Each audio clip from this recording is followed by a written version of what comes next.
Week 2 of the NFL season is officially almost wrapped up. We've got one more game to go tonight. And of course, we are here to pregame Monday Night Football. We'll recap NFL Week 2. We'll talk some Tua. And of course, we'll talk some college football. So do us a favor, kick back, relax, because episode number 7, yes, we've kicked the PAT here on 609 Sports Talk, because it starts right now.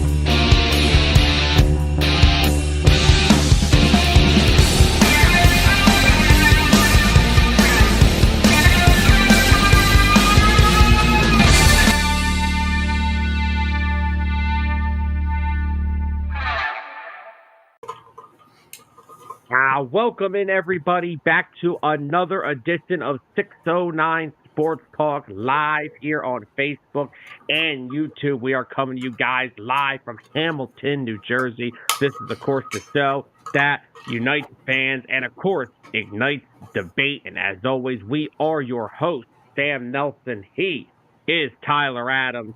Mr. Adams, how are we on this beautiful Monday? Oh, one word, eager. Honestly, I feel like I haven't watched Eagles football. I haven't watched Eagles football in freaking, I feel like, a month. It's been one of the longest periods aside from, having a bye week. I never want to do this again. No more Friday night game and then Monday night the next week. No more. No. Never again. That was I hate it. I want Sunday. That's it. Sunday. No Monday? I want Sunday. No Thursday? No, I'm done. No. Definitely no Thursday and then Monday. I'm done. That's even longer of a week. I'm done with this. So I can't stand this stuff. That was annoying. This has been a very annoying this has been an annoying week. I've had to sit here and wait just to get to watch my football team again. I've waited too long. I can't stand it. Ready. Week 2. Almost fully healthy. Crazy week 2 so far around the NFL. Oh, dude. I already uninstalled my ESPN Fantasy Football app. I'm ready for the rest of the season. Oh, come on. Don't be like that now. That's a little extreme, don't you think? Nope. It is perfectly justified. Oh, yeah. Fantasy. Like I said, I literally joined a fantasy league at the last minute. But that was it.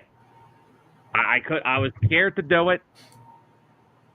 And I just didn't want to do it this year. But, we're going to recap week 2 of the NFL. We're going to talk some college football. We're going to preview Eagles Falcons. Comments already rolling in. Miss Carol is back with us for another week. Hey, Carol. Hey. Hope we're ready for some Monday Night Football tonight. Brian, I agree with this. I don't understand the week 5 bye week. I hate it. I think it's too early. I think they flopped on this. Honestly, get all the BS out the way now. That way, once they're on a roll, they just keep rolling. No bye week 12 to slow them down. That is true. I'm not a big fan of that myself. Just let it roll. I mean, hey, if they come out with a win tonight without A.J. Brown, they're starting off 2-0. Seen a lot of good teams out there so far. Well, supposedly good teams that are started out 0-2. So that puts them in pretty strong positioning there. That is true. Carol says she's ready for an Eagles win. Oh, we're ready. We're ready. Look. Can anyone see what I'm wearing? Look. Can anyone see what I'm wearing? I'm not showing the name on the back. But 26. The 26 that matters. It's Miles Sanders. No, it's not. The 26 that matters. All right, show the back then. Miles Sanders doesn't even get 2 carries on his team. Is Miles Sanders active on his team? Yes, he is. Well, Sam, let's ask the question. Is anybody on the Panthers team active? I do not agree with what they did today. I will tell you that right now. I think that's a scapegoat move, and I think it's ridiculous. Honestly, I don't know if it's I don't know whose fault it is, but guess what? They're at a point where they got to try out different things. Andy But yeah, Dalton. Brian, that's I'm working on actually. I'm gonna get the Barkley name sewed on the back. All right, I don't want to duct tape it. That just looks bad. What am I? But I mean, go to that. Carol's. I want my dream destination. Oh, Grand Canyon, lovely. Carol, I want to go to the Grand Canyon. I heard it's beautiful. I got to get there. Have never been. Yeah. Real quick with Bryce Young and the Panthers, man. I think Bryce Young has a lot of developing to do still. So honestly, I'm fine with them pulling him out. It may not change anything. They may still be awful. But, just let Bryce Young watch from the sideline and learn. Because that's hopefully the best thing that he could do at this point. Because 2 weeks in, not it. It's not it. Agreed. I've won for one. I don't know what his career holds for him. I really don't.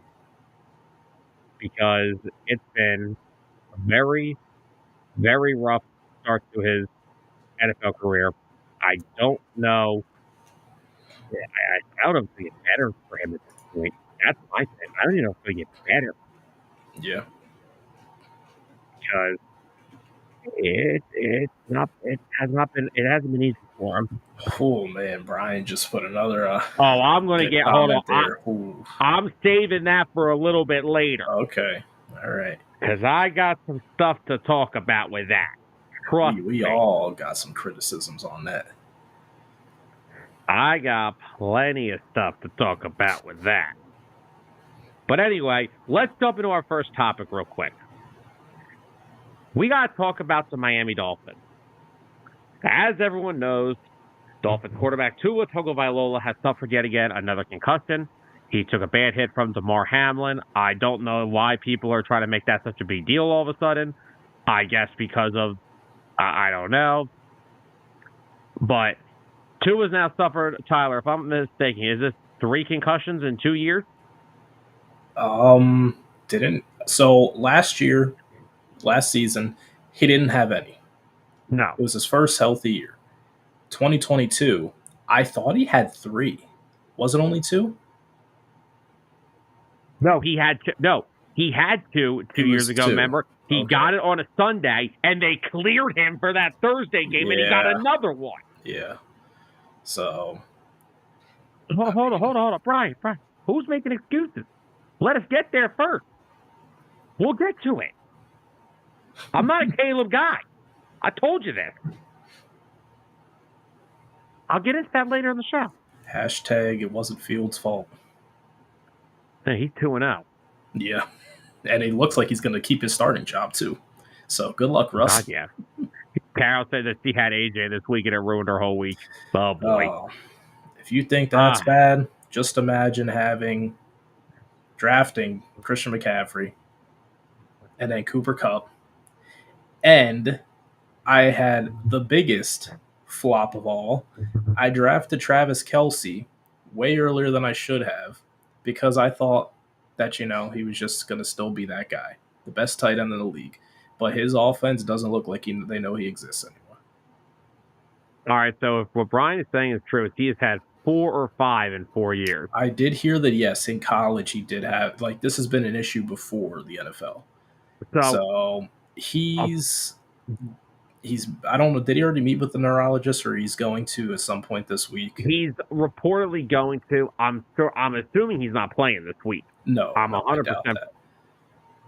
I'm just saying, because these aren't just normal, I took a hit off the turf, let me walk off. This guy has been barely able to walk on some of these concussions. Sometimes he's knocked unconscious. That's what happens with your hand. When his hands did what they did, that's because you're knocked unconscious. I don't care what you want to do.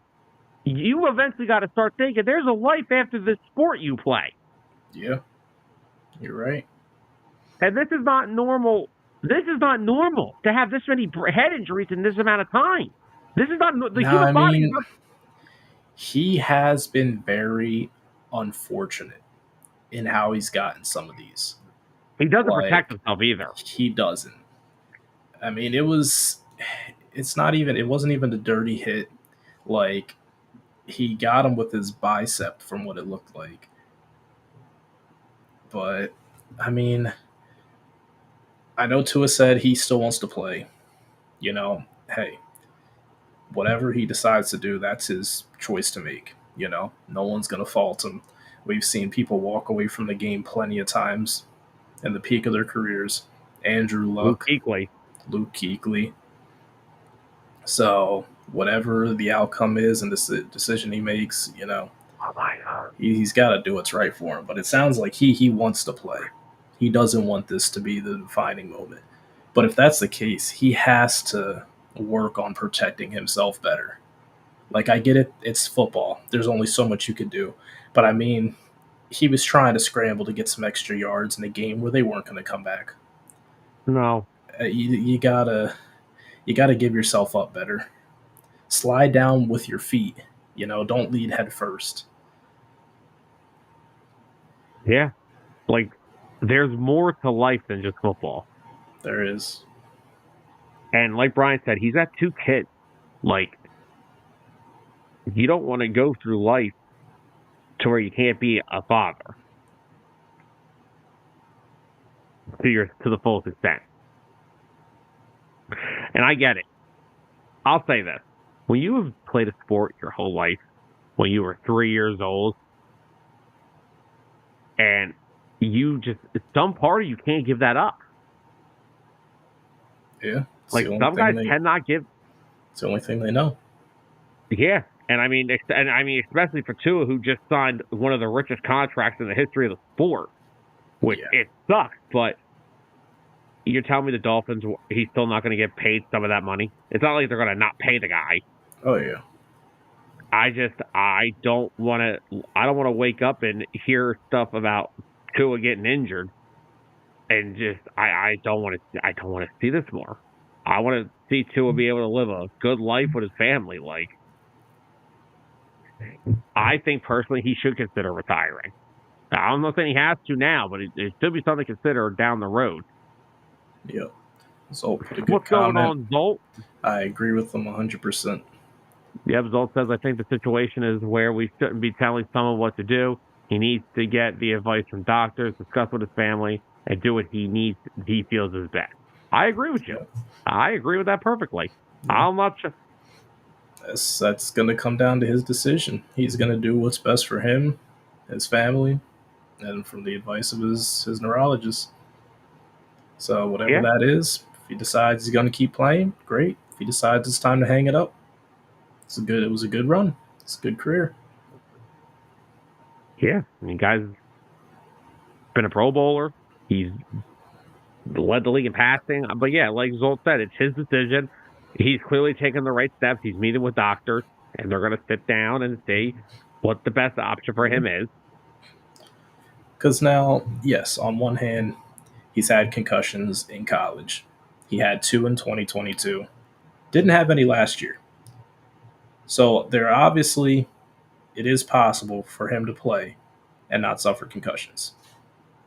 We've seen it happen. It's not like, it's just guaranteed, he's going to have 2 concussions every year or something like that.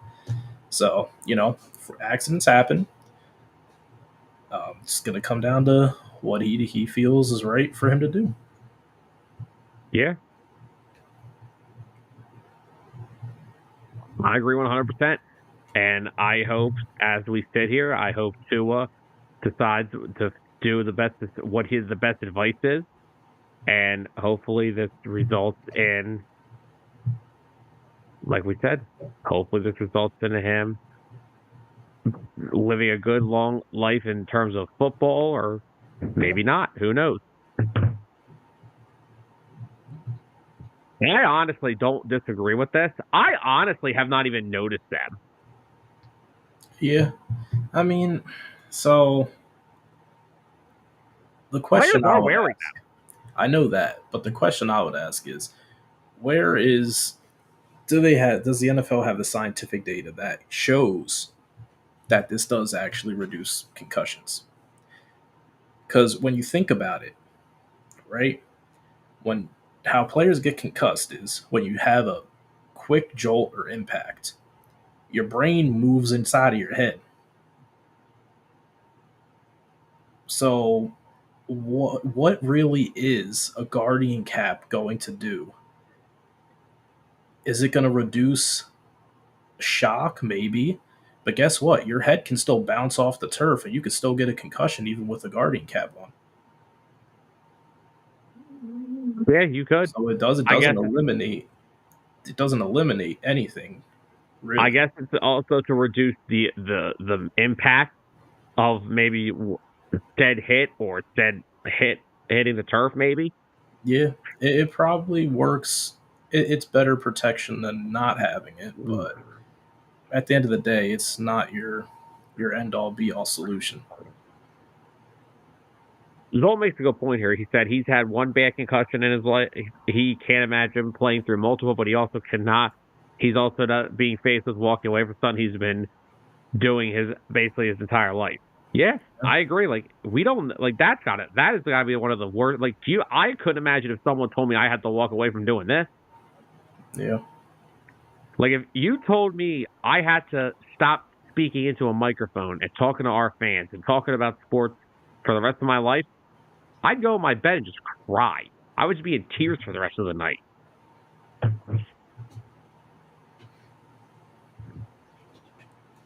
Yeah, Brian said it best. This is football, and it's violent, and these are the consequences for playing it. Yeah. So if you have a concussion or an MCL sprain this year, you're kind of screwed. Or a hamstring injury.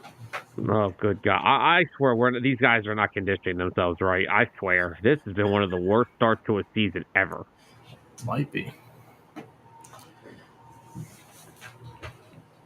Because this is getting bad with the amount of guys that are out hurt already. Yeah. And, there's so many similar injuries, too.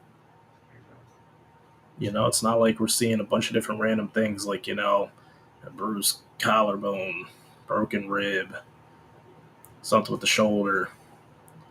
We're not really seeing much of that. It's just Achilles soreness or hamstring tightness. There's just a bunch of strains. And they get worse, Nothing might be torn yet, but, if you try to play through on that, number one, it's almost impossible because, you're just in constant pain. Okay. So, are you going to share with the class? Oh, I'm sharing with the class. Brian's not going to like it, but I think it's time now that I'm going to say my last piece with Tua. Like I'm agreeing with Zolt. Oh, Carol, I know the Achilles too much. I had Achilles tendonitis in 2021. That took me, Tyler, you're a witness. It took me, a year to get over it? Thought it was over a year. I still got inflammation in it. But that's because I'm on my feet all day. But there's nothing I can do about that. But, I mean, Tyler, I couldn't pick up a basketball for 6 months. Mm-hmm. Then I come to find out it was my shoe that was causing it.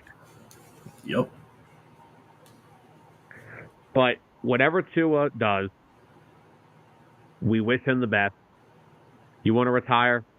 We respect you. You want to keep playing? We definitely respect that. But all I wanted to get my point across was there is more to life than the game of football. That's all. And being a family and being a father, those are some of the things. Like I said, I'm not a genius. I'm a doctor. Whatever he chooses to do, we support him. Yeah.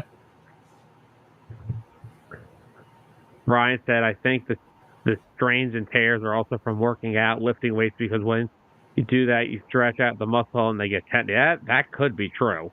I don't think that still means they're out of shape then. That could be true. But since we've been talking about Tua now for a little over 20 minutes, want to pop into some Eagles-Falcons pregame? No pregame. We cannot jinx them. What? Which, by the way, everybody, in case anyone is watching, Birds of the Gridiron will be live tonight after the game with a Eagles post-game show. Got some good guests joining me tonight for that, so come check it out later on after the game tonight. But for now, let's preview it. Monday Night Football, Eagles, Falcons, Kirk Cousins in Week 2 again. 3 straight years we faced Kirk Cousins on Monday Night Football to open our home season. Now, before we really dive into this game, I have some breaking news. Apparently, this is per Jeff McClain.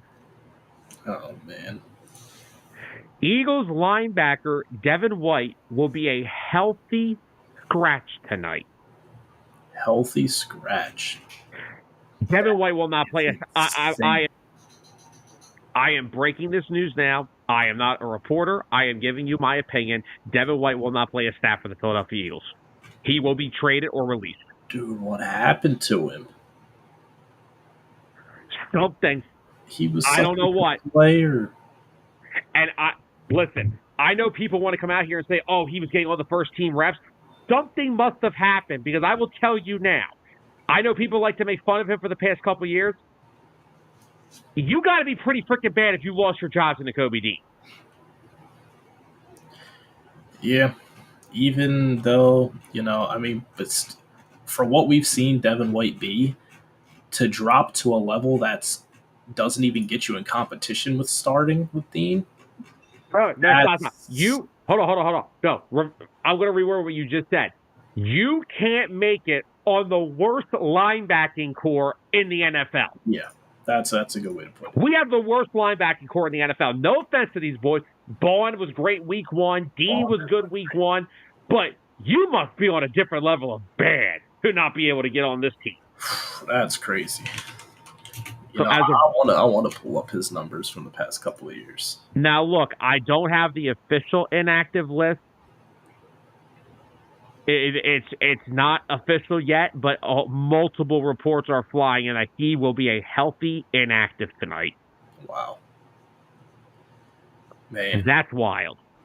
That is. So, do you want to hear some numbers from him over his 5-year career? Sure. So, 2019, he had 91 combined tackles, 2.5 sacks, and interception. 2020. He had 140 combined tackles, 9 sacks. 2021, he had 120 combined tackles, 3.5 sacks. 2022, he had 124 combined tackles, 5.5 sacks. And then 2023, he only had 83 combined tackles, 2.5 sacks, and 2 interceptions. Yeah. Sounds to me like he got outworked. Or something happened that they're not gonna tell anybody about. The problem is that this goes back to last year. White last year at Tampa was not good. He wasn't. But we thought even if we could get 75% of that would still be better. And he can't even give you that, apparently. Oh, man. But yeah, no official inactives have been released yet, but per multiple Eagles insiders, Devin White will be a healthy scratch tonight. Well, yes, that is unfortunate news to hear. They looked good last week, Dean and Bond. They did. Now they're going up tonight against a less athletic quarterback in Kirk Cousins. Yes, but they're probably going to have their eyes on that backfield a lot. So I'm sure we're going to see a lot of linebacker matchups on Bijan Robinson. Yeah, because I'm more afraid of Bijan as a pass catcher than I am a runner. But with how well Bond tackled in week 1 and how quick he moves around the field, and we know Dean can move around the field quick, if they can match him sideline to sideline and finish off the tackles, they might keep him in check. Yeah.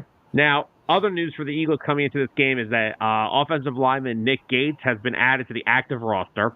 Tight end E.J. Jenkins and wide receiver Paris Campbell have been elevated for tonight's game to the practice squad, as A.J. Brown will miss tonight with a hamstring strain. The team has also waived linebacker / edge rusher Patrick Johnson, which I feel like he's been waived about 12 times in his career here. Poor Patrick Johnson. Well, what are some keys tonight? What do you got? Because what are your thoughts going into this game? Let's get into it. My thoughts going into the game. You need to attack them on the ground.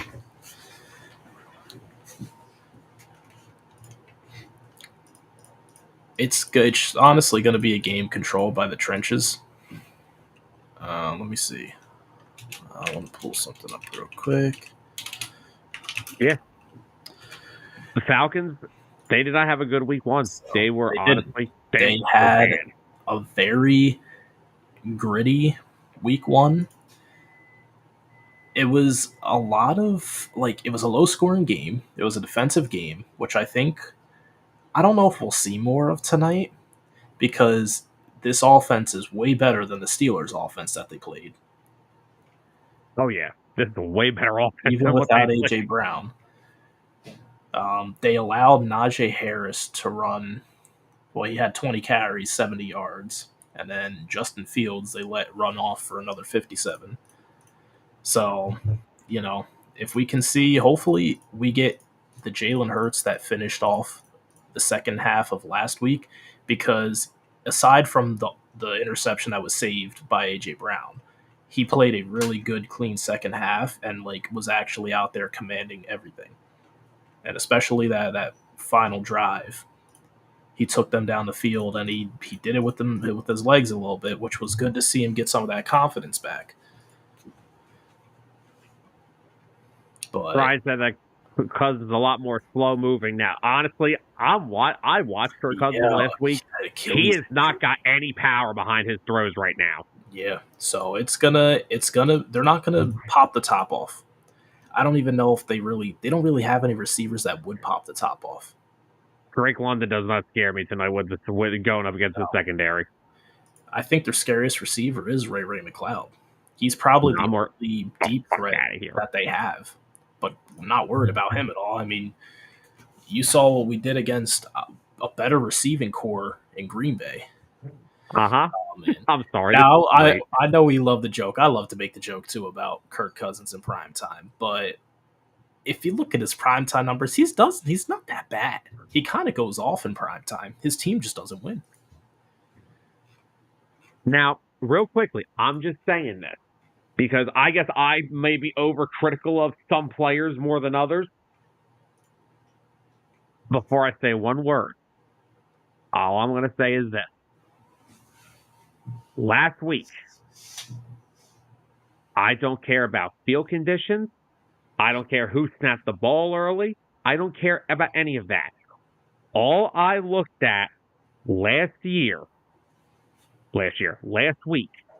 was 1, 2, 3 turnovers. You cannot turn the football over tonight. Because I will tell some of you now, and this is for everybody. Hold on. Brian is agreeing I am overcritical. Says the guy who is the biggest, who does not even like his own starting linebacker. Okay. All I'm saying is, Saquon Barkley's playing tonight, right? Yep. Devontae Smith is playing tonight, right? Yep. Jahad Dotson is playing tonight. No. Dallas Goedert is playing tonight. You say him first. You say him. He's the second option tonight. Oh, whatever. All I'm saying is, if he comes out tonight and plays like dog shit in that first half again, I'm not giving you the no A.J. Brown excuse. What they have to do, they got to set the tempo. The Falcons' defense is good. They scare me with their secondary, not so much their front. I agree with that. Establish the trenches at the line of scrimmage. They need to get Saquon off to a good start. Yeah. Him and Hurts. Have him guessing who's going to go to where. Let Saquon set the tone. Let Jalen get a read option. Set the tone. You're not going to know who's getting the ball. Yeah. Keep the motion plays going. Jalen Hurts did very well with the motion offense in week 1. Put up his best numbers. They can get him some time in the pocket. They'll be fine. Got to get Goddard involved in this game more. Now that Goddard's not going to be the third fiddle, he's going to be second fiddle tonight. I'm expecting a lot of targets going his way. I think at least 7 or more targets going his way. Smitty, it's going to be the Smitty show tonight. Though I hope nothing from the first week matters. But I was crazy for being upset with 3 turnovers in week 1. I was told I overreacted. You overreacted with blaming that fumble all on Hurts. The only thing I have been saying since last week's show is something that none of you are listening to me about. They are having the same. They are literally carrying what they did last year. They did this last year. Sam, oh my God. I told you this a million times, and I'll say it for the 1,000,001th time. Tonight is going to be the deciding factor, even without A.J. Brown, on how the rest of the season's probably going to look. Week 1, you saw the obvious rust. They were shaking it off. Most of those guys didn't play in preseason. The last time they played regular season was back when we got bounced out the playoffs by the Buccaneers. So, week 1, like Zolt just said, week 1 was kind of a crazy thing in the whole NFL. It didn't really tell us anything. We saw the 49ers go off without CMC, and then we saw them get humbled by the Vikings.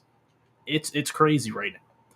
But week 2, coming out, all right, you got to work out some kinks in week 1, figured out what worked, what didn't work, what to do, what not to do. I'm going to tie I'm tying what Brian is saying. I'm blaming the whole team. I'm blaming this on the coach too. They got to play in the summer. I agree. They do need to play, even if you don't want to play them a lot. Last preseason game, they should be out there for at least the first half. Yeah. At least the first half. They got to get some sort of. You can't just do scrimmages and 7-on-7. All right, and look, okay, blame whoever the hell you want.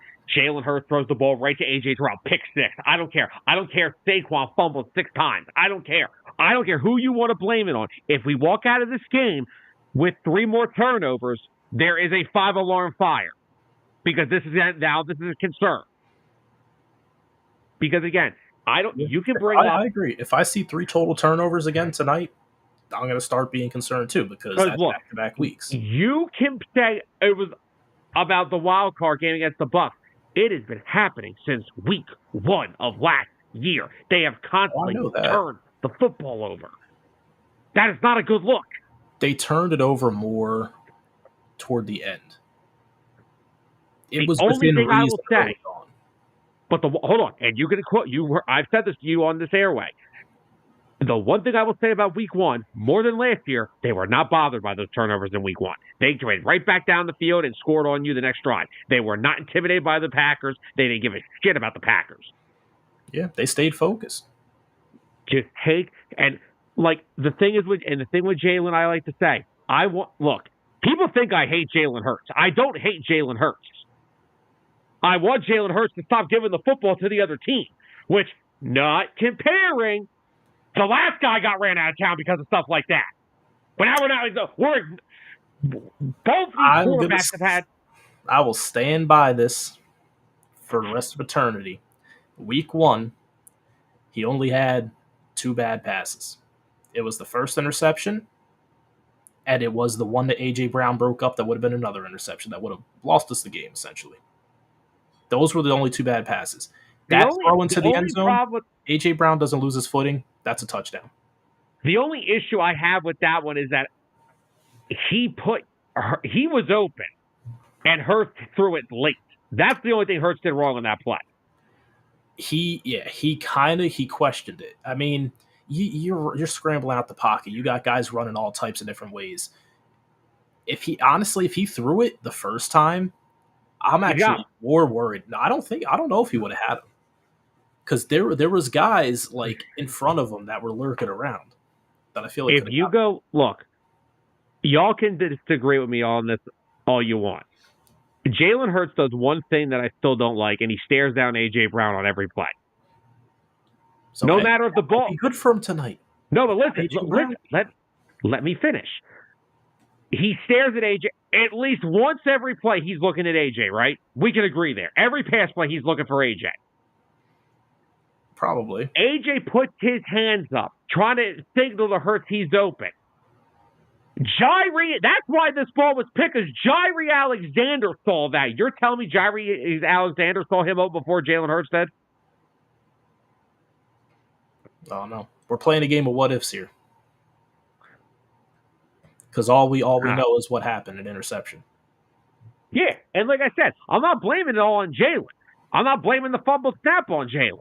I'm not blaming everything on Jalen. All I'm saying is, if this team continues to turn the football over, they are going to put them. I'll tell you right now, go turn the football over next week 3 times in New Orleans. We'll put up 50 on you in 2 minutes. Because that Saints team scares the crap out of me. They are scary. Now let's put this in perspective with the Eagles this week, right? That wasn't Carolina this week. They made it out of Brazil. They made it out of Brazil. They put up 34 points. 34 points on a shitty field that a referee got hurt running around on. Let's just let that sink in. A referee. I know. Referee was getting his calf or something massaged out, or his ankle. Referee got hurt.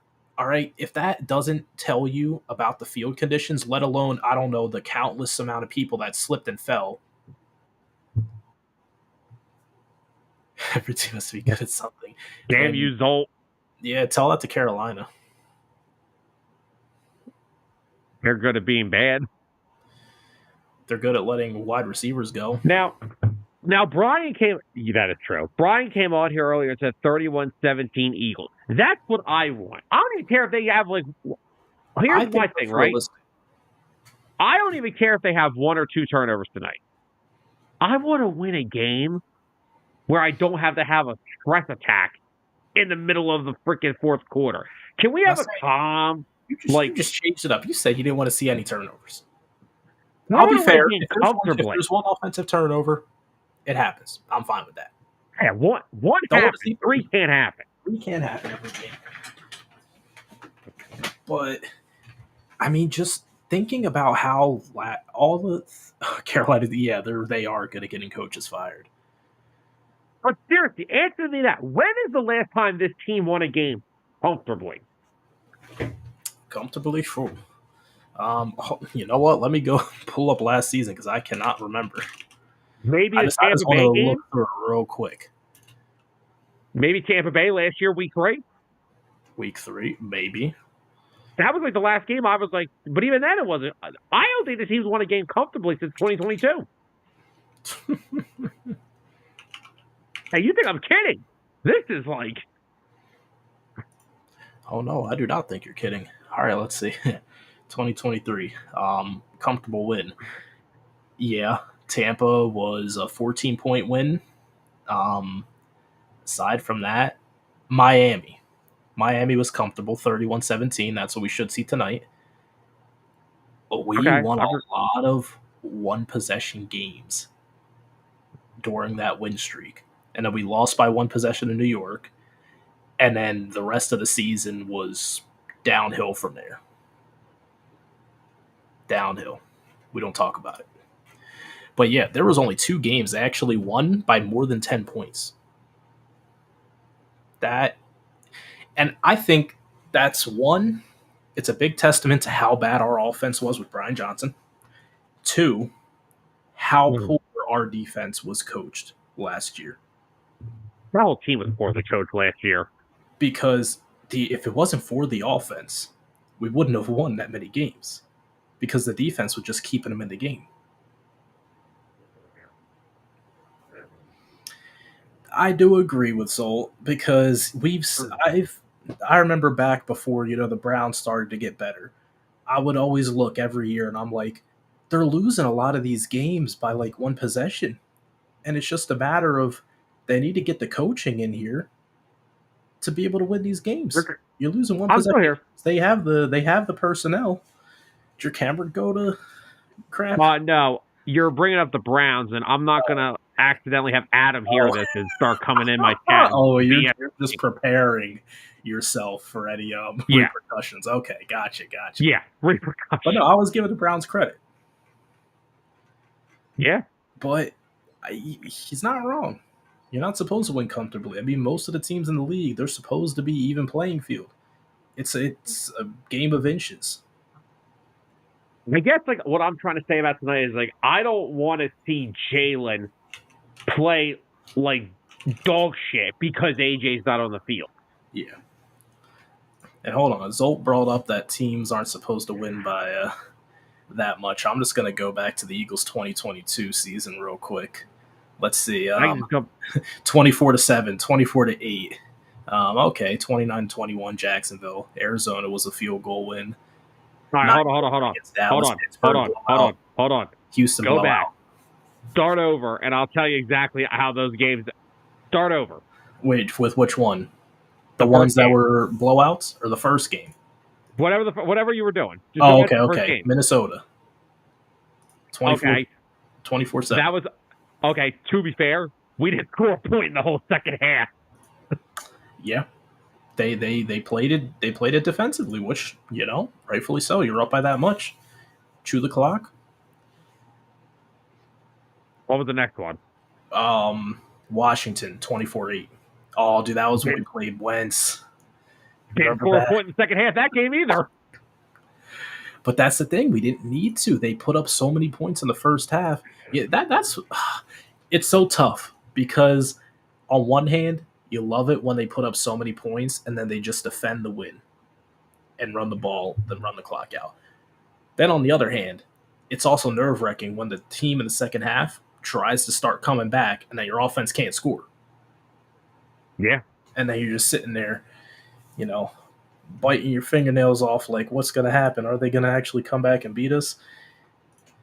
I just want to get a balanced game, balanced win. Give me a touchdown every quarter. Maybe two. Maybe two touchdowns and a couple.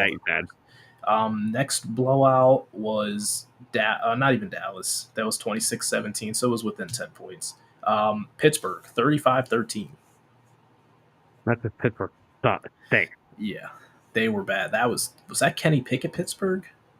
Or was it no? Yeah. That was before Kenny Pickett, wasn't it? No, that was that was. Okay, Hold on. I got you.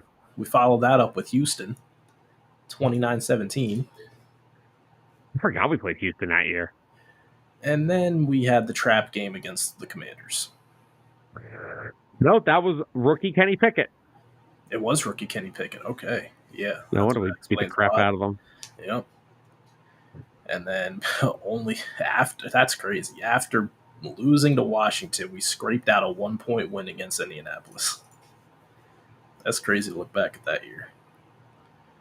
And the possession for curiosity, Green Bay, we blew out Tennessee, blew out New York,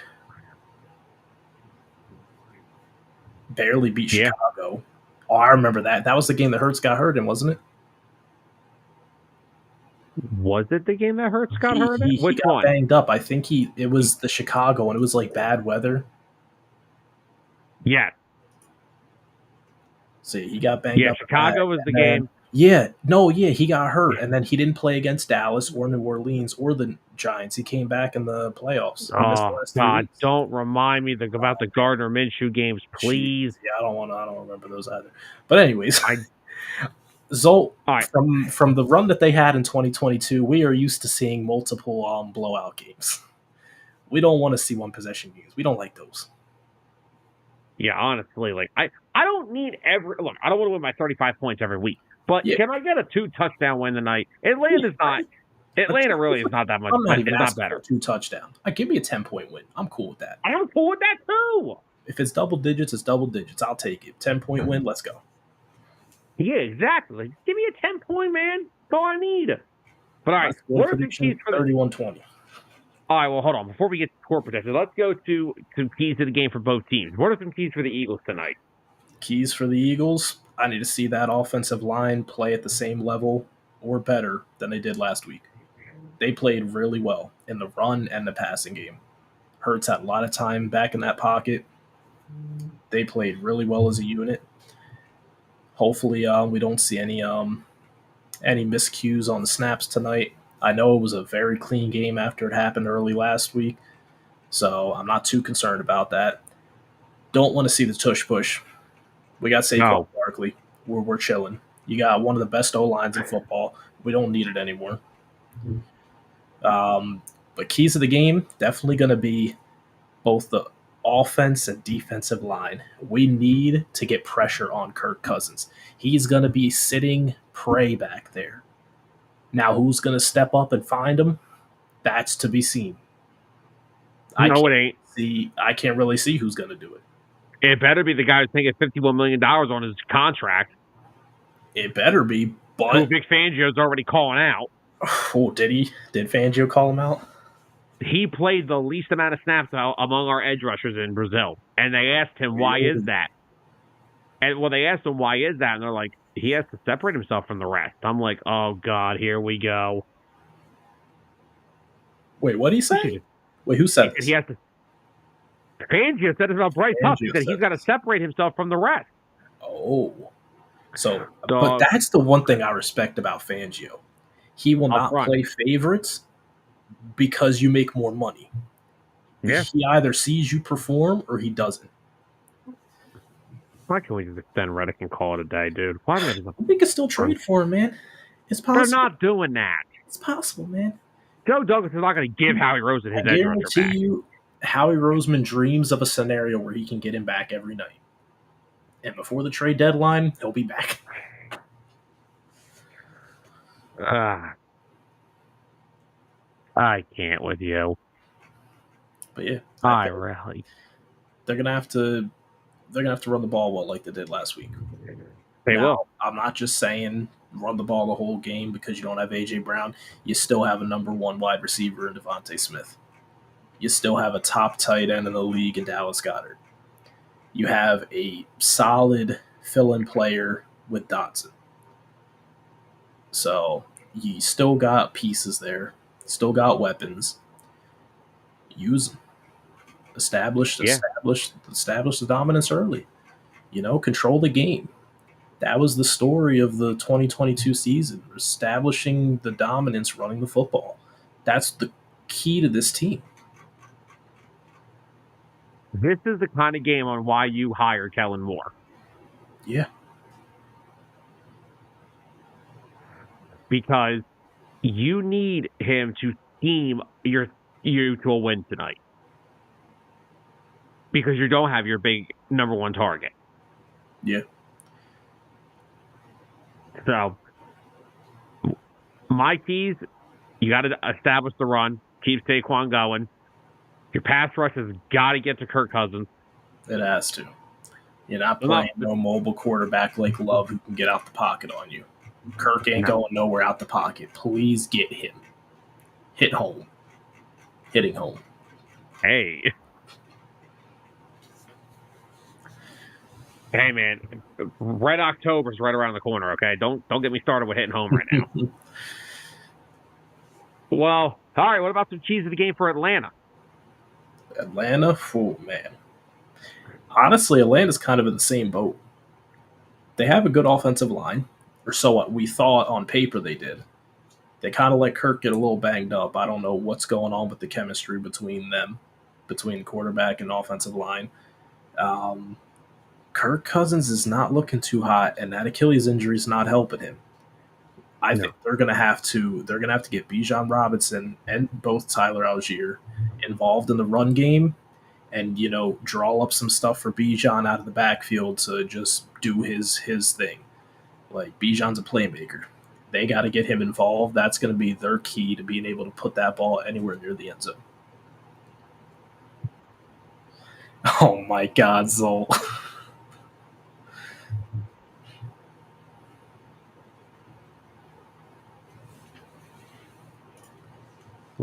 Zolt.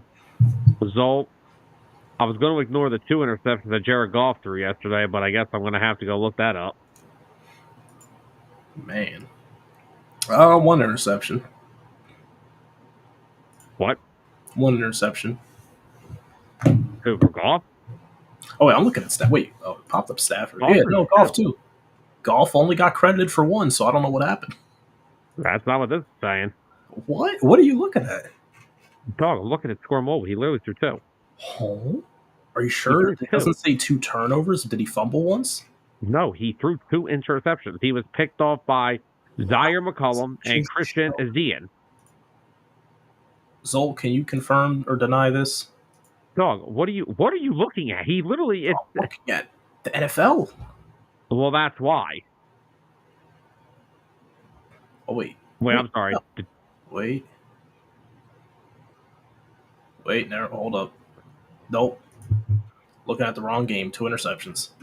There it is. Forgive me. And Zoe confirmed it. Seriously, Bijan needs to get room to succeed. Cousins needs to be better, and he knows it. If the passing game succeed, Bijan can run. And honestly, the guy that they can use to take advantage of that tonight is Kyle Pitts. It's not Drake London. It's Kyle Pitts. Kyle Pitts has mismatches all over the place. Unless the Eagles are running C.J. Gardner-Johnson or Reed Blankenship at him, Pitts is too fast for most linebackers. I wouldn't trust any of our linebackers, even though they're not slow. I don't trust them in coverage on him. And you end up putting a safety on him, put CJ, cool. Then there's a height mismatch.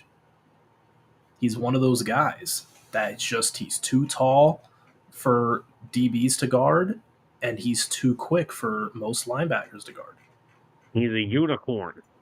He is. And the Falcons need to find a way to utilize that. Agreed. I think Kyle Pitts is very scary this week. I'm not afraid of Drake London. I'm just not. I'm not either. From how he got taken out of essentially the game week 1, he didn't do anything. Like, really underperformed. Yeah. But if I'm the Falcons, I'm trying to get Kyle Pitts involved early. I'm trying to get Bijan going, and they got to get a pass rush because if Jalen Hurts has a clean pocket, they may. Yep. They may just be fine. See, Drake London had 2 catches for 15 yards. Yeah. Kyle Pitts had 3 catches for 26 yards and a touchdown. But guess what? Guess who's not going to go off because the focus is on Pitts and London? Ray McLeod ain't doing nothing this week. Man, I ain't for Ray McLeod. Guess what? We throwing Quignon on him. He's done. He's cooked. Don't forget about Darnell Mooney. Man, Darnell who? Darnell Washington? Hey, he caught a touchdown yesterday. You watch your mouth. Did he really? Hey, it's the only guy that Justin Fields can throw the ball to, okay? Oh, man. But yes, he did catch a touchdown, so. All right, so let's go core predictions, offensive and defensive players of the game. All right, so offensive player of the game. I'm going to say it. I feel like this is going to be a cornerstone for this season. Saquon Barkley. What's up, Georgie? What's up, Georgie? Defense. George will be with us live later tonight during the Birds of the Gridiron Eagles post-game show. So. Hey, nice. All right, so we'll go back to your prediction, Tyler. Hit us up. What we got? So, defensive. I'm going to go.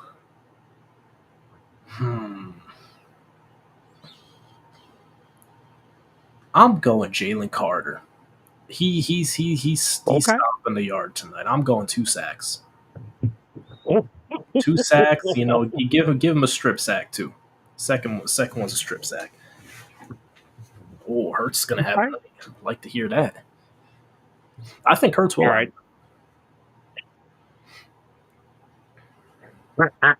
Oh man, let's go! Shots fired. Love to see it. Now look, let's be fair about something. Purdy still played pretty well yesterday. He did. But If that game did not tell you who the actual most valuable player in the NFL is, I can't help you. You know who's going to win comeback player of the year now, right? Sam Darnold. Hey, man, he's doing what I told him to do. I said, you know what? The only way for me to eat my own trash is for him to show up and do it. So far, he's been good. He's been good. I'll give him the credit. I'm not gonna lie though, that ball to Jefferson, I didn't know Darnold could throw. Oh man, he shocked everyone. What did they say? 58 air yards. That was. Yeah, something like that. That was a bomb. That was impressive. Look at those comments. Hell, you give him a scoop and score. It's Cousins ain't running him down, so you know what? Might as well give him a scoop and score. I ain't talking about that one. Look at the one that's on the screen. Kiss of death for her. Oh no. No. All right, so. All right, let's see what I got here. I'm gonna go 24-13 Birds. Okay. I think the Falcons' offense is just really not in sync right now, so I think there's still some growing pains there. I also think that the Eagles' offense will be fine. Oh my God. Oh man. Nope, we got breaking news. Oh, I thought that was in response to Georgie's comment. Andy Dalton gets come back with, damn it. No, but Georgie may want to get off of social media because 49ers wide receiver Deebo Samuel has a calf strain. He'll miss a couple of weeks. Oh, man. So wait, not only is their running back hurt, now their backup running back running back's hurt. Oh, man. You know what? Should I just grab Elijah Mitchell and stash him IR? Away? I know, but should I just stash him away because I know he's available? I don't know, but look at Georgie's prediction. Look at George's score prediction. George. 52-16. I would love to see it, but I don't see it because here's the thing: if they go up, if they go up, if it's like 30 or more to 16 at any point, they're just running the clock out. They're not gonna just keep going at them like that. Will Shipley, garbage time. Oh my gosh. Oh no, Kenny Pickett, garbage time. Oh no. Oh God. But all right, I'm going to go 24-13 Birds. Offensive player of the game. I'm going to go Jalen Hurts. I need to look. I'm not saying I have it, but eventually, your star wide receiver is going to have a day where he can't play, which is tonight. I need to. This is the night that I can be shut up by a lot by Jalen Hurts. Because sometimes, as the franchise quarterback, you got to will your team to a win. Can we agree? Sometimes you got to will your team to a win. You know what? I think they are going to have a blowout win tonight. I'm going to They're going to have everybody in the building tonight, man. Isn't Nick Foles going to be in the building tonight? Yeah, he's retiring. He's getting his number. Is his number getting retired too? I hope so. I don't know about that. I hope they do that eventually. But he's retiring. I just saw a video of Jason Kelce just busting it down right now. Like it's going to be electric inside the link tonight. Zolt may need 3 hours to cover the amount of injuries in the NFL, George. Oh man. And defensive player of the game. He's at the game tonight. It's an emotional game for him tonight. I hope he's enjoying himself. Shout out to Dennis. I'm going with the Blankenship. Oh, man. All aboard the Blankenship? Give me Stone Cold Ed Reed Blankenship. Stone Cold Ed Reed. Oh, my. All right, Sam. All right. Let's tone it back a little there. Man, I thought you would have not one, but 2 interceptions. 2 interceptions. Oh, my gosh. Deuces are wild. What, is he just turning invisible and Kirk Cousins doesn't see him? He's jumping that ball. He's jumping the route. Yeah, jumping. I hope he's jumping the right route and he's not getting burnt. I swear, if we give up Drake London's longest touchdown of his career, I'm turning the TV off. I'm putting Darius play tomorrow. It's the injuryless power hour. Oh man. Hey Zoe, you should do injury power ranking. Oh man, which one is most impactful for each team? Oh, the Rams would be number 1, 2, 3, 4, 5, and 6. Dude, I feel bad for them, honestly. You lose Puka and then Cup. Who are they down to now? Who's next? I don't even know, man. Just real quickly, Carol, have a good night. Go Birds. Thank you once again for tuning in. Enjoy the game. Go Birds.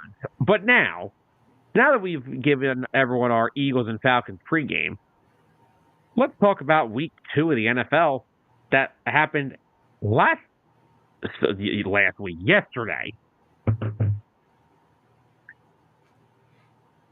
Also, that sounds like too much work. All right. Let's start off. Let's give some thoughts through each of these games. We're going to start off in Jerry World. Jerry's World. Hold on real quick. Zolt Van Jefferson is now a Steeler. Van Jefferson is a Steeler? Yeah. Oh, man. So who do they have then? They have nobody now. They have... my fantasy team. I have nobody. They have Demarcus Robinson, Tutu Atwell. You know what? Tutu Atwell?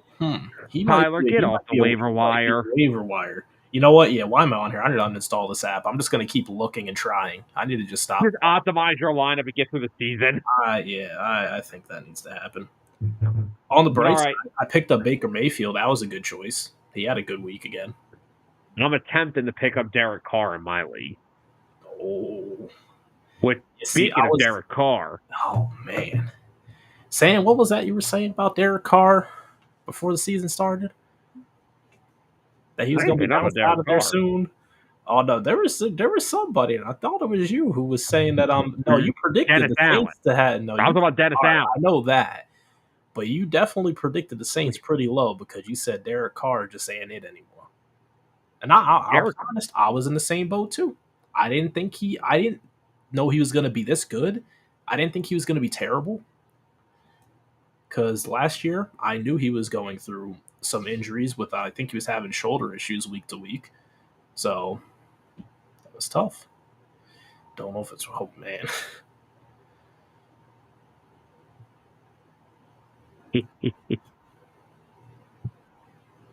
I'm still here. My Brios, my Brios, it's kicking me off. No, I turned it off. It's annoying me. My Logitech's annoying me too much. But all right. So, what are your thoughts on what happened in Dallas yesterday? My thoughts on what happened in Dallas. Well, Cowboys going Cowboy. This is the moment Stephen A. was waiting for. He wasted no time. You saw them get exposed. Defensively, if Micah Parsons isn't doing anything, newsflash, that defense isn't doing anything.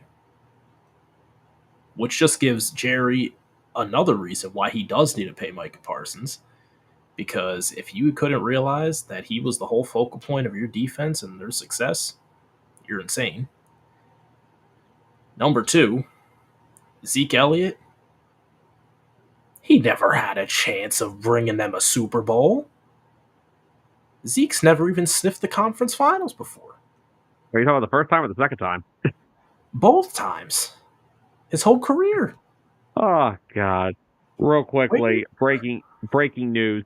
Rams starting guard Jonah Jackson suffered a fractured scapula and is likely heading to injured reserve. He had a similar injury in training camp. A fractured scalp? Wait, where's your scapula? I don't know, but the Rams don't have a team.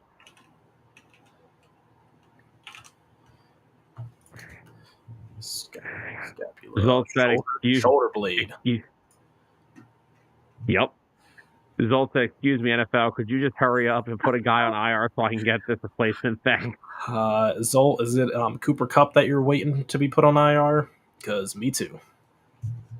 I don't even know how many IR slots you get in ESPN. I get one. Yeah, I think I only have one also. I need two. My team, oh my gosh. Jordan Love, Christian McCaffrey, Cooper Cup. Honestly, what Zolt said here about Dallas, it's not that they were exposed. This is just who they are. They are. They'll look really good against the teams they're supposed to beat. And then they'll look really bad against teams that can give them competition. Yeah. Although a lot of people probably had Dallas beating them. For sure. Well, I did. I had Dallas win that game. Yeah. But, oh, man. Everything is starting to implode. And Dak Prescott didn't do much to make a solid case for himself either. I'll say one thing. I will eat my crow. The Derek Carr and the Saints, they may be on a revenge tour. I think they are. Oh, Sam, I need you to make a public apology to Alvin Kamara for saying that he was washed up. I'm not making a public apology for nothing. Oh. Sam can't admit when he's wrong. You got it here. Got the scoop here first. 609. I'll admit that when you were wrong about Sam Darnold. Oh, I did already. I will always admit when I'm wrong about something that I've said. The one thing I will give the Saints, though, is they are finally healthy. That's been their biggest problem, is that they're never healthy. Yeah. So, and then the fact that, you let them get Chase Young with freaking Cameron Jordan. And who's their defensive tackle? Granderson? I think it's Granderson. Yeah. He's a pretty damn good defensive tackle, too. That defense ain't nothing to shy away from. And then, you got Marshawn Lattimore. Oh, draft Kool-Aid McKinstry. Oh, Zol, you're not on the apology stage? I mean, yeah, it's only week 2. There's still room for injuries to happen. You are right. But when he's healthy, he's just a monster. Well, what about Shaheed? What I tell you about Shaheed, you laughed it off when I said it, but I saw it last year because I had Olave on my team last year. So obviously I was trying to figure out some games when Olave was going ghost. I was like, who the hell is catching the football? Shaheed, he's getting at that level. He might eclipse Olave for the number 1 wide receiver spot on that team. All right, can we just admit why I picked the Saints to suck? Why did you pick them to suck, Sam? You gave them 5 wins? 5 wins, Sam? 5? All right. Do you want my honesty? It's because I hate Taysom Hill. You hate that man that much. Taysom Hill. Team 5 wins. I can't stand Taysom Hill because I don't know what he does well. He does everything slightly well. That's what. He's not great at anything. He just does a bunch of stuff averagely. All right, moving on to the next game on our docket from yesterday. Vegas upsets the Ravens in Baltimore. Oh, man. I watched that game. That was impressive. I think I'm just giving a shot here, right? Thank you, Zolt. Zolt is saying that's a valid hate. I hate Taysom. Thanks. When you're signing Derrick Henry and you have a quarterback that runs almost more than he throws, probably not a good idea to let 2 of your offensive linemen leave. Yeah. Because they are missing. They went from having one of the best O-lines to having just pieces. So clearly, it's Stanley, Lindenbaum, and that's it. The other 3 positions all stink. They are missing Simpson and Morgan Moses so much this year. And honestly, I don't know if Derrick Henry fits their running scheme. I don't think so either. I think they need more of a speedy back. You need a guy you can put in play action and under center with Lamar, but Lamar doesn't go under center. Derrick Henry's not a shotgun runner. So I want to say I make the comparison of Derrick Henry with that fit there to DeMarco Murray with the fit under Chip Kelly. Yeah. But Derrick Henry's already kind of had more success than DeMarco Murray ever saw. Oh, overall, yeah. Overall, so far, he's had more success. But I still don't think it's a good fit. Agreed.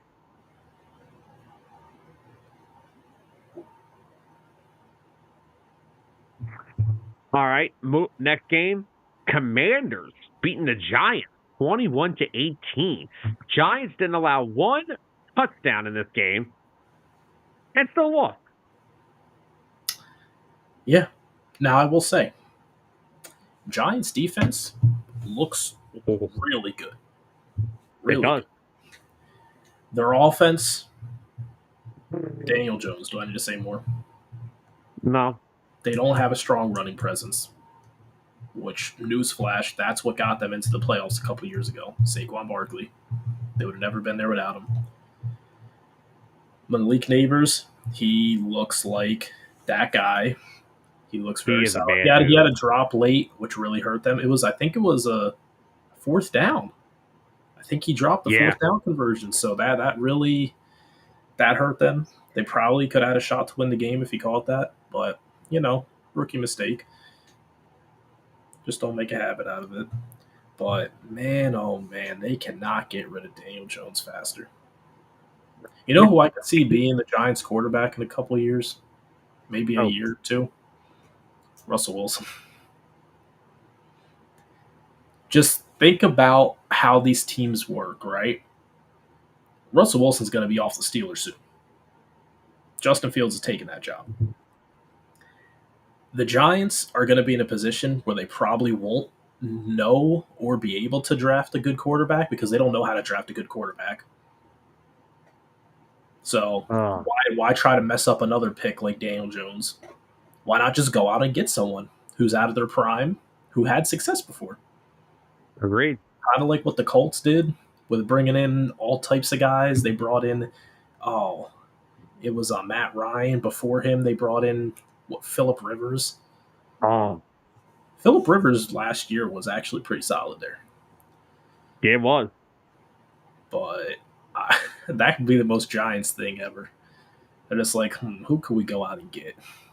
Not mess this up too much. Well, look what Zolt's comment just said. First team in NFL history to score 3+ touchdowns, did give up a touchdown, and lost in regulation. Wow. Well, hold on. We have Eagles inactives tonight. Tonight's inactives are defensive tackle Byron Young, guard Trevor Keegan, guard/tackle Darian Kennard, linebacker Devin White, quarterback Eli Ricks, wide receiver A.J. Brown, and quarterback Tanner McKee, which means Jalen Hunt will be making his NFL debut. Oh, man. Okay. I would love to see Jalen Hunt get in on an action for a sack. Even if it's not a solo sack, half a sack, I would love to see that. Agreed. Yeah, man, we need some of these guys to show up. Like, all right, Carter, he's going to be double-teamed. Davis is doing good clogging up the lanes on the run. We need to see him try to cause some sort of commotion in the pass game. And man, we need Huff and Sweat to combine. And they need to go out and put together a couple of sacks. They need to cause something. This is probably the easiest team for them to get some sacks on the quarterback. Pat the stats. Just keep going after him. Yeah. I want to see 5 sacks in the first half. How much? 5. Oh 5 in the first half. Bond's going to get one. Is Aiden Hutchinson coming through those doors? We can only hope. Oh, man. All right. Back to around our NFL from this past week. Chargers absolutely dominate the Panthers 26-3. Once again, Split ratio. Justin Herbert attempted 20 passes. They ran the ball 38 times. So they ran the ball. J.K. Dobbins. Oh, Tell us dude. the stats, Sam. J.K. Dobbins? Okay, I shall. 17 carries, 131 yards, 1 touchdown. That is good for 7.7 yards per carry. And you said that was, again, 17 carries he had? For 131. For 131. Now, let me just get you a little comparison on the current Baltimore Ravens running back. Oh, Derrick Henry got 18 carries for 84 yards.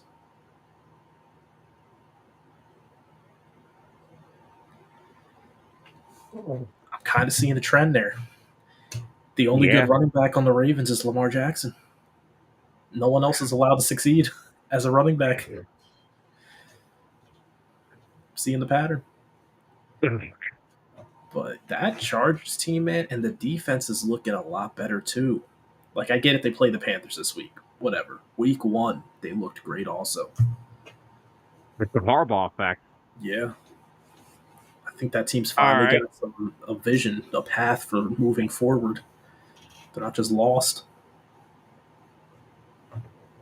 Next up, Packers defeat the Colts 16-10. The Colts should be ashamed of themselves. I'm so shocked that they only managed to put up 10 points. Like, you got gunslinger Anthony Richardson, Jonathan Taylor, and y'all only put up 10 points. Taylor had a good game, though. What did he do? What did he have? He had 12 carries for 103.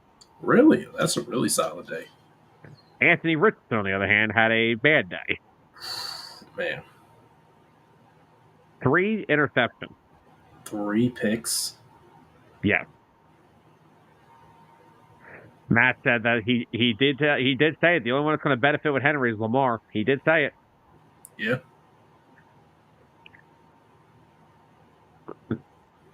But yeah, Packers, they survived without Jordan Love for a week. Malik Willis did enough to win the game. Josh Jacobs ran like a madman. Packers defense forced 3 turnovers. It's really all you could ask for until Jordan Love gets back. Yeah. Just hold it down. Next up, the Minnesota Vikings improving to 2-0 with a 23-17 win over the San Francisco 49ers. Now, who would have thought the Minnesota Vikings would be competing? What seems like they're going to be competing for their division. Not me, I'll tell you. I definitely didn't. I said what I said about Sam Darnold, but so far he's proven me wrong. Now there's still, let's see, 15 more games to play for them. So yes, it's a lot of room for errors, but first 2 weeks, they've been looking good. I am worried about if Jefferson misses any more than like 2 to 3 weeks. You know, without him, I don't know if Sam Darnold's still going to look the same. Yeah, but I am not seeing any indication that Jefferson's missing time. There is nothing here that is indicating that he is going to be missing time. So, we'll have to wait and see. But the Vikings are 2-0. Next up, the Browns go down to Jacksonville, win a dogfight, literally. 18-13 over the Jags. That was somewhat shocking. You know, Matt was right. We may need to start having a talk about Trevor Lawrence. I saw a comparison. It was 2 QB stats side by side. I think I sent this to you, Sam. It didn't say the names of the quarterbacks. Oh, I know. It was Daniel Jones and Trevor Lawrence, and wouldn't you know, their stats are almost identical. Yeah. So, what does Trevor Lawrence do better than Daniel Jones? I don't know. Couldn't tell you. He's got nicer hair. That's probably all he's got.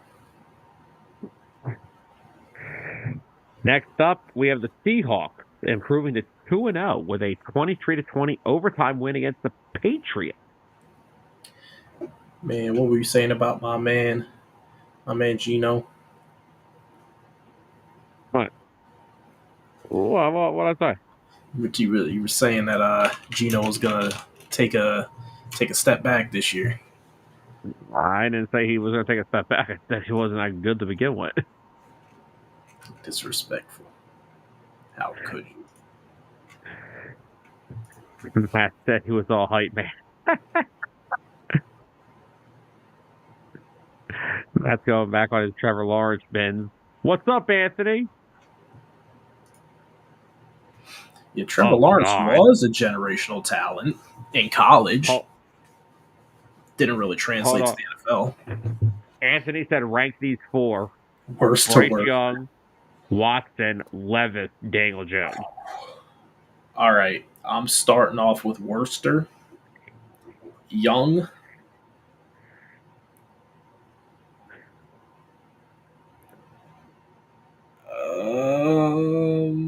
I'll go Jones next because Levis still has some time. Levis, then Watson. I think out of all of them, Watson is the least worst, but the rest are worster. That's not a word there. I know. That's what makes it great. Zolt said he doesn't know the same thing with Lawrence. He doesn't know anymore.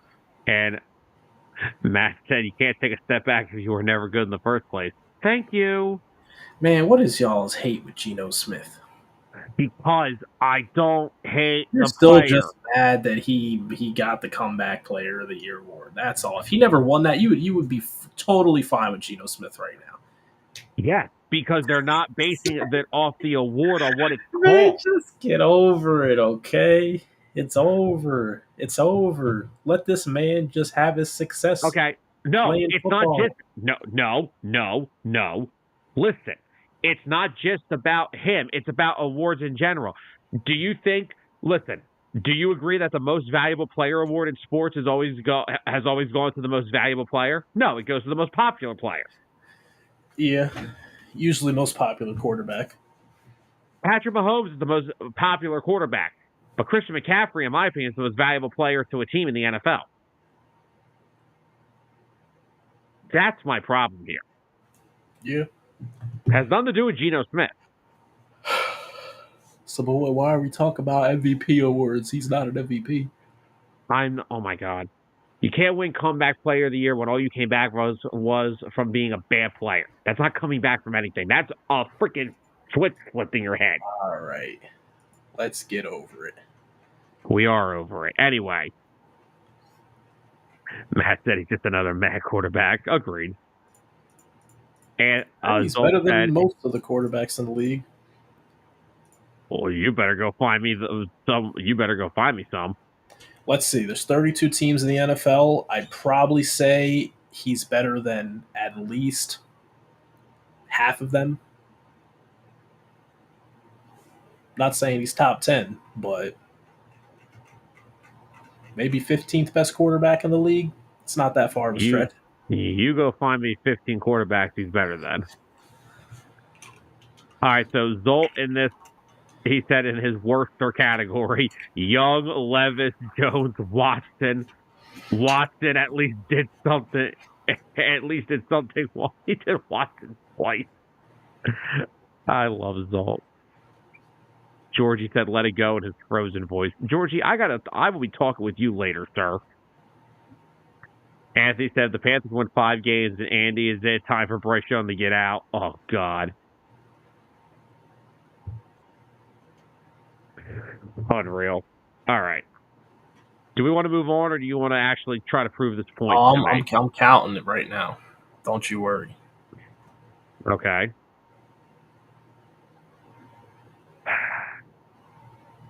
All right. Well, while you count your teams, I'm going to move on to the next game because this game was Jets beat Titans 24-17.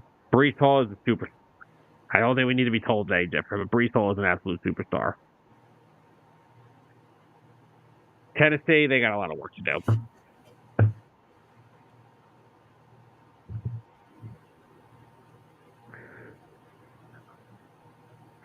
Yeah, honestly, Zolt makes a good point. The guys played New England. That is true. But I'm talking about the previous seasons, not just this year. Okay. And I counted a solid 14 quarterbacks that I'd take him over him. That I would take him before them. Okay, who are they? All right, let's run through the list. I would take Geno Smith over Daniel Jones. I don't even think there's a question there. I would take him over, as of right now, I'd still take him over Sam Darnold because Darnold's had a good 2 weeks, but it's a whole season left. I would take him over, let's see. Where was the next one at? I have to go through some of them because, quarterbacks who are injured, I'm not counting those. Like Jordan Love, he's injured right now. So obviously I would take Jordan Love over him. Any of the Panthers quarterbacks. Caleb Williams.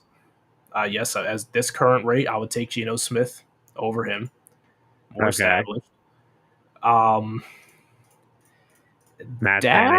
Dak Prescott. Oh, you want to help me out with that one? I don't know about that one. I don't know. We all hate Dak, but I mean, he still might be better than. You're getting booted. You're never going to say that you would take Geno Smith over Dak Prescott. Sam, hurry the hell up. All right. Well, I'm trying to look. I'm not done yet. I'm not done yet. Go. Right. Will Levis. Okay. Taking Geno over Will Levis. Taking him over any of the Patriots quarterbacks. Okay. Taking him over Gardner Minshew. Okay. Taking him over Trevor Lawrence, honestly. He's won more games than Trevor Lawrence. Okay. At this current stage, over Anthony Richardson. Haven't seen Richardson play enough. Definitely over Bo Nix. I trust Geno Smith more than Deshaun Watson. You're aware Geno Smith's been in the league for like 10 years, right? Yeah, and I'm also aware that since he's been with Seattle, he's been an average quarterback. Which one do I have to get a drug test over? Bo Nix or Deshaun Watson? Wait, an average quarterback? He sucked for the first 8. And now he's average. And for 4 of those years, he rode the bench. I literally didn't put this guy over any of the top quarterbacks in the NFL. I understand. Where's the issue? Where's the issue? What is so good about these quarterbacks that I named him over? What's so good about Geno Smith? The fact that he beat the freaking Broncos and the Patriots in overtime? You're just talking about this season. I'm talking literally about the last season, the year before that. Okay, here's the problem. I am still just voicing the opinion with the award. You keep making this about Geno Smith. I know you're mad about the award. That's literally where your hatred comes from, is the award. But I am like that with all awards. Like I said, the most valuable player. Like, I'm sorry, the National League MVP this year is going to be Shohei Ohtani. I don't think Shohei Ohtani is the most valuable player in baseball. He's the most popular player in baseball, yes. Matt, tell me what currently tells you that Anthony Richardson be 10 times better than him? Yeah, he can be. Let me see it happen. I just watched him struggle against who they just play. Oh yeah, the Packers. But yeah, dude, trust me, I'm not denying any of that. Okay, trust me, we're not. Trust me, Anthony Richardson. Still, all right, look, let's get off the Geno Smith thing. Okay, I'm over it. But Tony did say the hate is unwarranted. It's not unwarranted. It's the fact that. And also, let's see. Do you want to go off of this too? This is a quick way. Fantasy position ranking currently 9th. No, I don't care. Who cares? We're talking about a guy who's like the 15th best in his position. Who cares? We Yeah, have a that's all I football was game saying. kicking off in an Y'all hour. are And all we acting like I just said, yeah, I never said I was taking Baker over Geno. I never said hell that. no. No, he never said He wasn't Baker. on my list. I literally don't even have Geno at 15. I said I would take him over 14 other quarterbacks. So where would that put him at? Hold on, Lex. We're not even going to finish this segment because of this Geno Smith stuff. No, I'm done. Okay. All right. Let's continue this on real quick. I have got so many comments that I missed. Tony's in the house, by the way. And he did say tonight's going to be the breakout game for Jahad Dotson. We are Penn State. Let's go, big guy. All right. This is comment of the night. Hey, Josh, break a sweat and get 2 sacks. We can hope. All right. Let's get back on Matt, to this. we've all watched Geno Smith struggle his whole career. Oh, my God. Let's move on. Do y'all want to just keep talking about Geno Smith for the next 20 No, minutes? I would like to get the show on the move. All right, well, let's get back to the NFL recap. We only got 5 more games here. Then we can move to the AP Top 25. Buccaneers upset the Lions. They go down to Detroit and get their sweet revenge. How about that one? Matt, we're going to get to that in a second. Oh, yeah, I don't need to take a drug test for that one. Tyler, what are you, better than Caleb Williams? I don't need a drug test for that one. What are your thoughts on the Bucs going down to Motown and stealing one out of Zolt's backyard? The Bucs are dangerous. Them and the Saints are battling for that division. They are. That's gonna be scary, man. This is just like back when, what was it? Was it Drew Brees last year, and then Tom Brady's first year with the Bucs, and they were battling for the division? I don't remember the timetable. I forget when it was. It was definitely Brady's. It was probably his first year. I think Brees retired after that. Yeah, I'm pretty sure it was Brees' last year. Which was Brady's first year. Yeah, we're not winning this division every year anymore. I'm retired. Zolt, I got Monday Night Football and a post-game show to do after that. Baker's the only quarterback that got paid is still balling. He ain't wrong. Essentially. All right. Next up, Steelers beat Broncos 13-6. Tyler, I'll let you talk about this game because the only thing I got to say is the Steelers defense is the Steelers defense. That's it. Steelers defense is good. Russell Wilson lost his job, even though it doesn't say a whole lot. But I don't see their offense becoming, Ben Roethlisberger Super Bowl with Russell Wilson in there. No. All right. Next up, Chiefs outlast the Bengals. Yeah, that was actually, after the flop that the Bengals put up week 1, they still didn't look the greatest. They're missing a huge piece of their team. That's Joe Mixon. They're going to be hurting without Joe Mixon. But it took a whole aspect out of their game. It did. It looked better. My only concern is now they switched it up. They relied a lot on their tight ends yesterday. Well, they have Mike Gesicki now. Gesicki, and also the other guy too had a lot of catches. Lost his job on his day off. Man, that's crazy. Oh, I'm sorry, I lost my cool. That was hilarious. Tony brings up a good point. I'm not feeling good about it. I will feel better.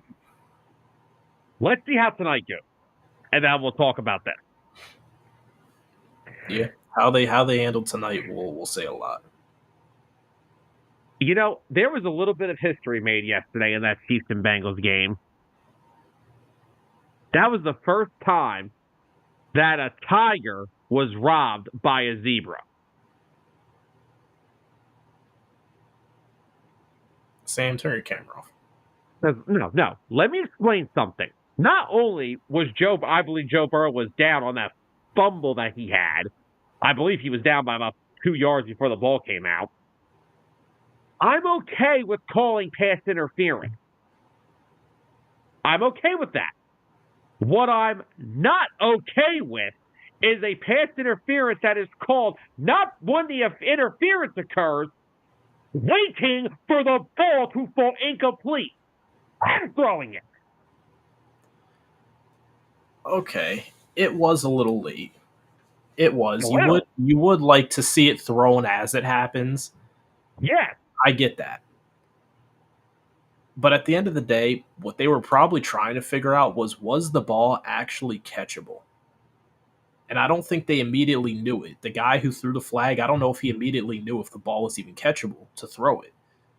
He probably looked over to his other official, but they got it right. I'm answering Anthony. No, I'm not. You know, they have so many weapons on the team. But yeah, I mean, at the end of the day, they got the call right. Sure they did. You don't agree? No. That wasn't a pass interference. It is negated the second that football passes the intended receiver. That flag was thrown after the ball fell incomplete. He literally watched to see if there's anyone else in the area of that football, and as soon as they hit the ground, whoop, there's the laundry. But he literally made contact with him before the ball got there. He's still not catching it. It's not going to get caught. Did you see the slow down replay? He was right there. It's getting knocked out. It doesn't matter. It's so, not going to okay, we're not talking about if it gets knocked out. That's not what the question is. The question is, did he hit him early? And he did. It was a sloppy play by a rookie. That's all. That's what it was.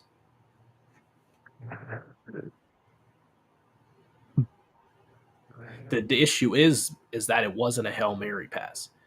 A lot of stuff is leg. They let it play on Hail Marys because both players are usually scrapping with each other. This situation, you had a guy who was posted up on a curl route, and he gets hit from behind before the ball gets there. It was a catchable football. If it gets knocked out, yeah, it could have got knocked out, but you got to time it right. You can't just go around hitting guys before the ball even gets there. He was like a split second early. You act like he drilled him before the football was thrown. It was a game of inches. Game of inches and a game of seconds. It all matters. I would love to see. All I'm saying, I would have loved to see if that was Joe Burrow throwing that football. I would love to see what would have happened next. I know. Listen, you can deny all you want. You know why that flag was thrown, and it wasn't because it was a close penalty. You know why that flag was thrown. Because of Mahomes, it could have. Could have. By the way, hold on. Patrick Mahomes is the second clutchest player on the Chiefs. Who's the first, Bucker? Yes. Give me Harrison Bucker, man. Oh man, Justin Tucker. He's it's looking like about that time. TikTok. All right, but look, we can argue this stuff for another day. Last game of the night. Thank you, Zolt. Yeah, that's fine. Early was early, and if it was Joe Burrow, it would have been thrown at all. If not, it would have been thrown for any other quarterback in the league.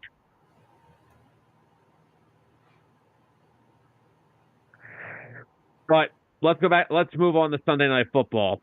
Texans outlast the Bears in what was a defensive dogfight. Now I'm going to start off on this one. Yeah, listen, 2 weeks. I don't care. Guys, Caleb Williams ain't it. It's not it. I see nothing that screams to me franchise quarterback. I was critical of him back at USC. I didn't think he was all that. No.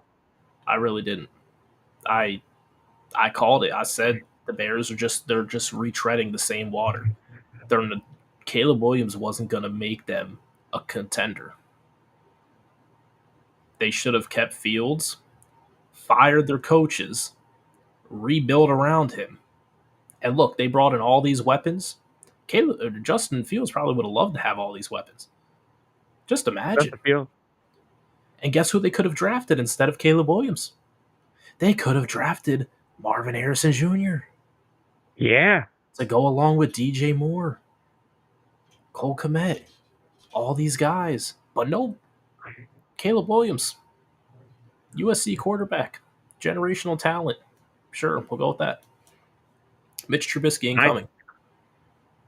I saw no generational talent. I have yet to see anything generational about Caleb Williams.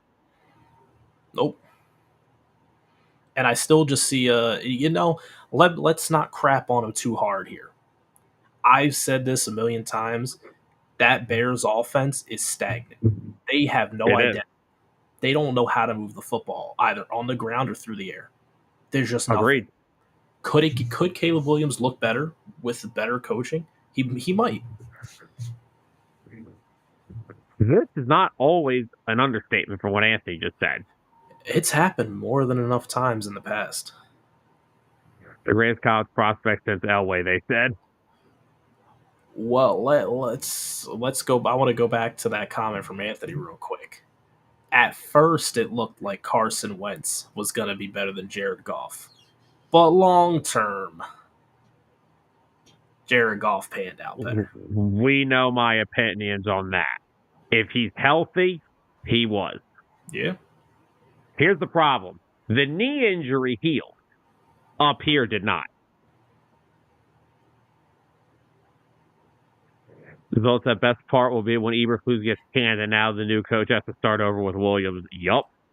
Yeah. Georgie then comes out and says, Bears, foobar again. Poor Swift can't get forward because the line can't steal the edges. The Bears have it. The offensive weapon is just a bad O-line. Agreed. Get a good offensive head coach in to replace I don't know how Eberflus has kept his job for as long as he has. It's a miracle. Their defense plays well. It's a miracle. But all right, cool. Make him downgrade himself to a defensive coordinator. Honestly. Either tell him you're gonna just coach the defense, or you're not gonna have a job. Exactly. Like I don't understand. He's a good defensive coach. He is. He has a good defensive mind. There's just nothing else to the offense. The coordinators he brings in, nothing. There's just nothing. Yeah. Well, all right, let's move on to our final segment of the night. Let's go through college football recap real quick for the top 25, that is. Number 14, Kansas State dominated Arizona 31-7.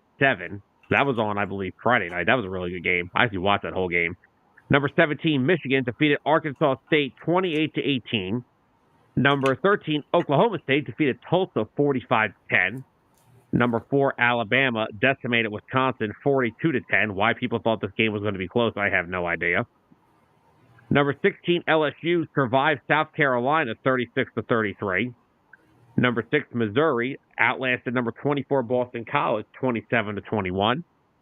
Number 18, Notre Dame took out their frustrating loss last week over to Purdue and beat them up 66-7. Number 9, Oregon defeated Oregon State 49-14. Number 15, Oklahoma defeated Tulane 34-19. Number 12, Utah defeated Utah State 38-21. Number 10, Miami defeated Ball State 62-0. That school was made up. Number 5, Ole Miss defeated Wake Forest 40-6. Number 2, Texas defeated UTSA 56-7. Number 23, Nebraska defeated Northern Iowa 34-3.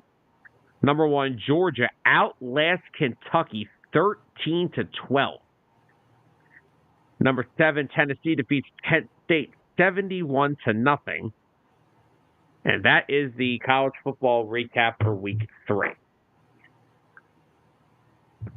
Results I got to run. You fellas have a great night. I hope you can limit the turnovers to under 3. Oh, Zolt, we hope so.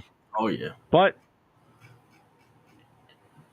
just like Zolt, I think we got to run too as well because we got a football game in about 40 minutes. Oh, yeah. But real quickly, before we go, last message to the chat. Florida State, 3rd 0-3 start in the last 5 years. How does the alum not fire the coach's ass? Florida State not getting picked for the playoff last year broke them. It did. It really did. Started out number 10 and lose 3 games, all to unranked opponents. Yeah. And not even like good unranked Good. opponents. Matt says, go Tigers, get that last wild card. Hey, by the time I'm on here next week, the Phillies may be National League Eastern Division champions for the first time in 13 years. Hitting home may come back next week. Oh, man. We got lots going on right now. But anyway, guys, thank you everyone for joining us on another fun episode of 609 Sports Talk. We talked some Eagles Falcons. We talked some Tua. We somehow got to the Geno Smith argument again. That's going to be a reoccurring theme. Anthony just said Pittsburgh #1 in the division. Who saw that coming? Yeah, wait till their final 12 games. We'll see how good they really are. But we just want to thank everybody for joining us. Don't forget tonight, Birds of the Gridiron will be live with Eagles post-game following tonight's game against the Falcons. And Georgie just said 40 minutes of dueling aces for more NFL fallout than I joined Stan for the post-game. It's a busy night. It's a busy night for all of us.